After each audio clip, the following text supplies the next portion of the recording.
ఈసారి మా వినాయక చవితి ఎలా జరిగిందో ఒకసారి చూసేద్దాం. ముందుగా లేచి ఉదయాన్నే ఇలా వాకిటి ముందు ముగ్గు వేసుకొని మామిడి తోరణాలు కట్టుకొని ఇంకా వినాయకుడి దగ్గర బ్యాక్గ్రౌండ్ డెకరేషన్ అంతా చేసాం.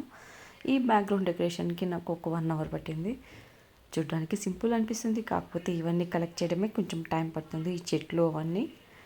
ఇంకా బ్యాక్గ్రౌండ్కి అయితే నేను కొంచెం హైట్ కోసం డబ్బాలు పెట్టేసి దానిపైన క్యారమ్ బోర్డ్ పెట్టేసి ఇంకా దానికి అలా డెకరేట్ చేసుకున్నాను. బంతిపూల మాలలతోటి వేరే డెకరేటివ్ ఐటమ్స్ ఉంటే వాటితో డెకరేట్ చేసుకున్నాను. పైన ఉట్టి టైప్లో ఒకటి ఉంది నా దగ్గర హ్యాంగింగ్, అది పెట్టుకున్నాను. ఇంకా పూజ గది అయితే ఇలా అలంకరించుకున్నాము. ఇప్పుడు ఈసారి మేమైతే ఫస్ట్ టేప్ పెట్టుకొని దాని ప్రకారం అది యూజ్ చేసి పూజ చేసుకుందామని ట్రై చేసాం. నాకైతే ఏం సాటిస్ఫాక్షన్ అనిపించలేదు. అందుకే మళ్ళీ యథావిధిగా బుక్ తీసుకొని చదవడం స్టార్ట్ చేసాం. పూజ చేస్తున్నప్పుడు మనకి ఎంతో బాగా అనిపిస్తుంది. ఇంకా వినాయక చవితి అయితే ఇంకా చాలా ఇష్టమైన పండుగ అందరికీ.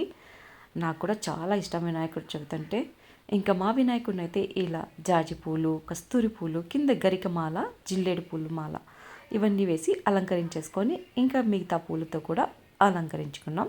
రోజెస్ కింద అయితే నేను అట్లా డెకరేటివ్ ఐటమ్ ఇది లోటస్ లాంటిది కొనుక్కున్నాను, దానిపైన వినాయకుడిని పెట్టాను. ఇంకా ఇవి మైసూర్ మల్లెలు, కదంబ ఫ్లవర్స్ ఇలా అన్ని రకాల పూలతోటి వినాయకుడిని అలంకరించుకున్నాను. నాకైతే చాలా ఇష్టం. ఎంత బాగా డెకరేట్ చేసుకోవాలని ఉంటుందంటే వినాయకుడిని ఎంతో చాలా ఇష్టంగా ఉంటుంది. అదేందో ఆ వినాయకుడిని చూస్తేనే అదొక వైబ్ వచ్చేస్తుంది. ఇలా ఎంతో ఆ వినాయకుడిని అందంగా అలంకరించుకున్న వినాయకుడిని పక్క రోజు నిమజ్జనం చేయాలంటే మాత్రం చాలా బాధ అనిపిస్తుంది. కానీ తప్పదు కదా, ఎన్ని రోజులు పూజ చేసినా మన సాటిస్ఫాక్షన్ అనేది తీరదు. అలా అని ఇంట్లోనే పెట్టుకుంటామా చెప్పండి. పెద్ద వినాయకుడిని అయితే నిమజ్జనం చేయాలి కదా, అందుకని కంపల్సరీ నిమజ్జనం చేసేస్తాం. మేమైతే సెకండ్ డేనే చేస్తాం, నదికి వెళ్ళి చేసేసాం. ఇంకా వినాయకుడు పూజ అయిపోయాక హారతి ఇచ్చేసాము.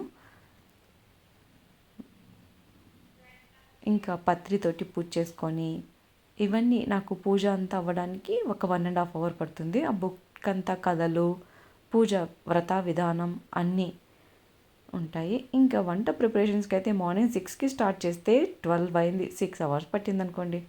ఇంకా ఆ వంటలన్నీ చేయడానికి స్వీట్లు, హాట్లు ఈ పండుగకి ఎక్కువ వెరైటీస్ చేస్తాం వినాయక చవితికి మిగతా పండుగలతో కంపేర్ చేస్తే. అందుకని చాలా టైం ప్రాసెసే పడుతుంది.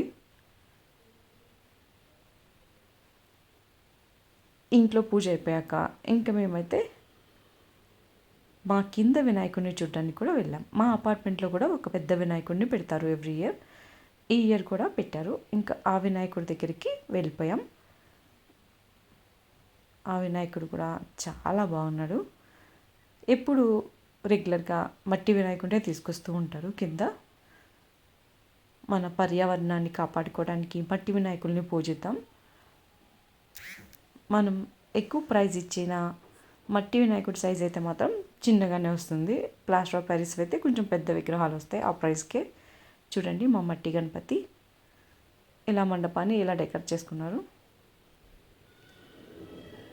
అయిపోయాక ఇంకా ఈవినింగ్ కూడా హారతి ఇచ్చేసేసుకొని వినాయకుడిని కదిపేసాము. ఇంకా పక్క రోజు వినాయకుడు నిమజ్జనానికి ఇంకా ఈరోజు అన్ని వినాయకుడిని అన్నీ తీసేస్తున్నాం.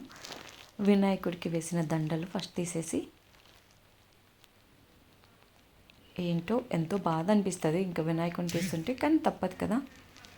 అదే బాధతోటి నెక్స్ట్ ఇయర్ ఎంతో ఆనందంగా జరుపుకోవడానికి ఈ వినాయకుడిని అయితే మనం నిమజ్జనం చేసేయాలి.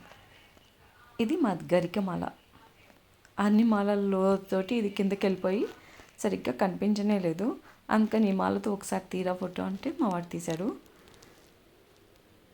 ఇంకా ఈ పత్రి అవన్నీ తీసి పక్కన పెట్టేసుకొని ఇంకా నిమజ్జనానికి నదికి అయితే వెళ్ళాలని డిసైడ్ అయిపోయాం. మేము ఎవ్రీ ఇయర్ మండపంలో ఇవ్వం, మేమే వెళ్ళి నిమజ్జనం చేసుకుంటాం.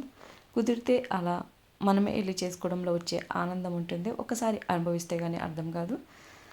కొంచెం ట్రై చేయండి. కింద మండపాల్లో ఇచ్చే కన్నా అలా వెళ్ళి మీకు దగ్గరలో ఉంటే నదిలో వెళ్ళి ఇవ్వండి. వేసారంటే ఆ ఆనందం ఒక రకంగా ఉంటుంది.